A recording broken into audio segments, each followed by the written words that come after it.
Hey everybody, what's up y'all? Welcome back to my channel. Tammy Talks here. Let's talk Married at First Sight, Season 14, Episode 14. It's just a blip. Michael and Jasmina. If you're brand new to my channel, I do breakdowns of various TV shows, both scripted and reality, interjecting my own thoughts, opinions, and theories into each and every recap. So, if that is something that you are interested in or something you enjoy, please go ahead and subscribe to the channel. Thumbs up the video if you enjoy this particular piece of content, and hop into the comment section, y'all. Let's talk about it. All right, Michael and Jasmina. So Michael is driving. Jasmina is saying that she just wants to fall asleep. He said, absolutely not, because who will I talk to? Michael and Jasmina were cute this episode. Even down to the little matching shirts that they had, the little corny shirts. You can tell they're in a better place, but it just kind of sucks that it took this long for them to get there because they just could not get out of their own way in the first month of their marriage. So they talk about how they need to build a deeper connection.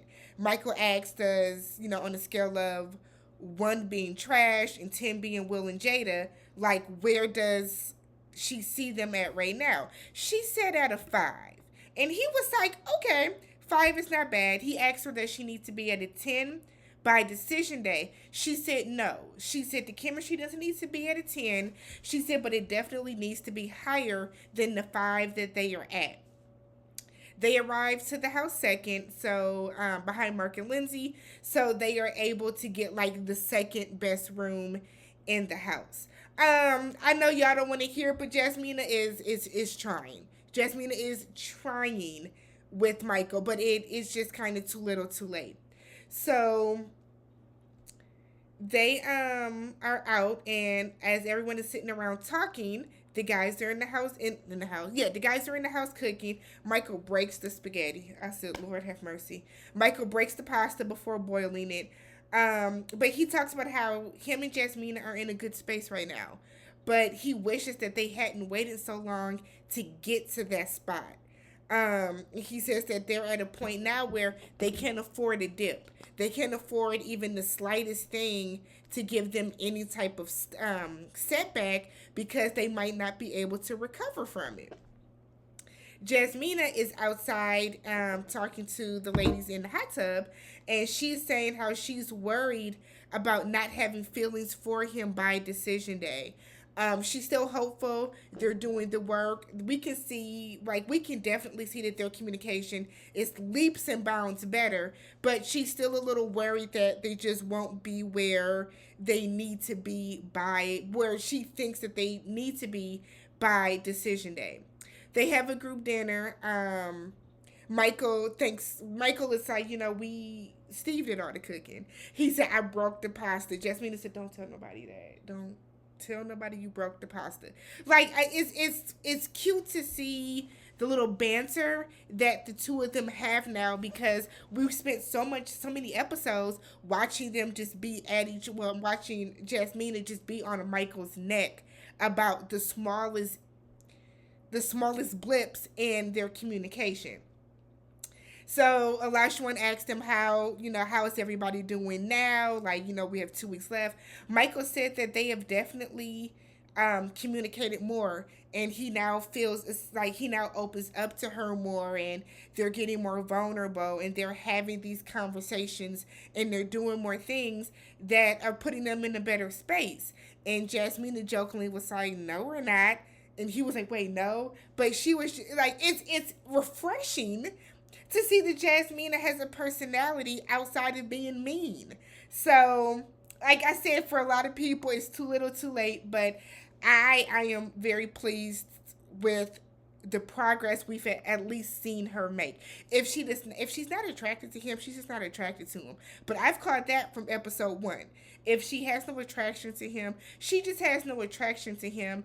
And I kind of feel like that's something that she can't take, but she's not being rude to him in this last past month. She's doing her best to try to get to a level where the physical for her might not be as important, if that makes sense. They organized a field day. Was that before or after? Hold on, y'all. These notes. It's hard to do it when everybody is all together. So the next morning, okay, before the field day, the next morning they're laying in bed and they're gonna go see a medium.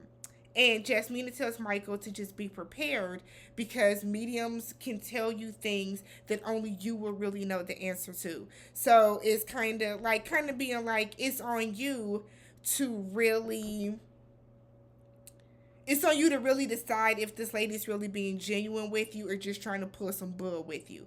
And she knows that Michael is kind of reserved, so she's hoping that he's really doing it because he genuinely wants to, and not because he feels like he has to be doing it for her. So she's kind of worried about that. We know that Michael is very closed in as well, so I think she's also worried about him having these like big emotions too going and seeing this medium. Maybe the medium does tell him something. Him having these big emotions to going and seeing the medium, and then it just kind of not going the way that he expects it to. And she just keeps reiterating, like, you do not have to do this. I just want to stress that you don't have to do this.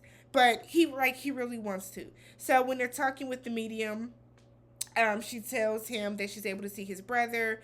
She mentions something with prostate. He says that his father died from prostate cancer.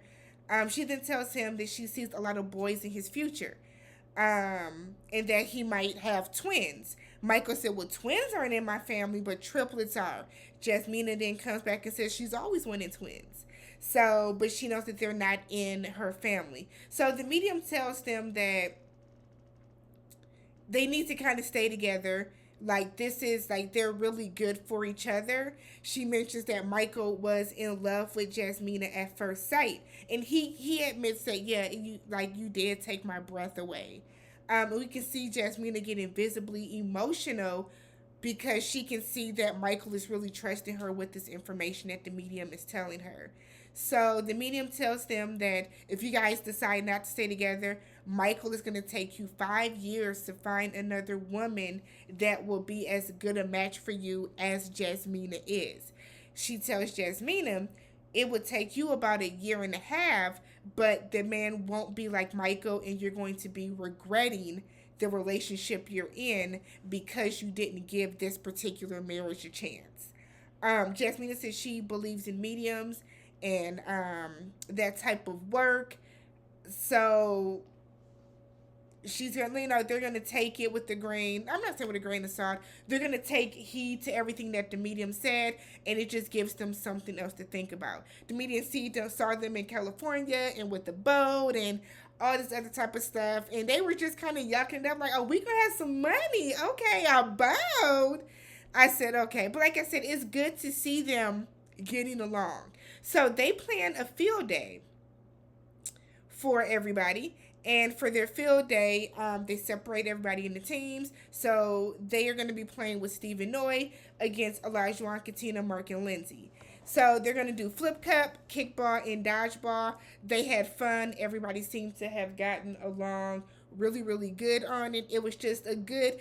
Sometimes, like, when you're older, it's fun to do things like play kickball or play dodgeball. It's fun to do those kind of like nostalgic childhood games. So they then play the most likely game. Jasmina gets called out for being most likely to be a liar. And then they kind of award Lindsay with the most likely to lose the game. Which they was like, and the loser is Lindsay. Like, that shit was funny. But they had a good time. They had a little avocado shirt that says "Better Half." It, like, to me, it is just good to see them in a good place. The next morning for breakfast, Lindsay was supposed to do like this Italian breakfast, but because she went to urgent care because she was sick, Jasmina stepped in and she made breakfast. Everybody thought it was good. And then Michael and Jasmina talk about how he has opened up to her, and she kind of showed that she's really there for him because she was right by his side with the medium. And just the progress and the growth, the conversations that they've had over the past couple of weeks, He's seen a compassionate side of her that he didn't think that he would have ever saw. And she's emotional and crying too. And I think Jasmina keeps crying in these moments because she is like, she knows that she doesn't like this man. Okay? While they might be really good friends, Jasmina is not attracted to him the way that he is attracted to her. And I think she just genuinely, she might feel bad because she is just not going to be there. She's not going to be there at that level that he clearly is with her right now. So we will see what happens with the two of them. Let me know how you guys felt down below, and I will catch you guys in the next one.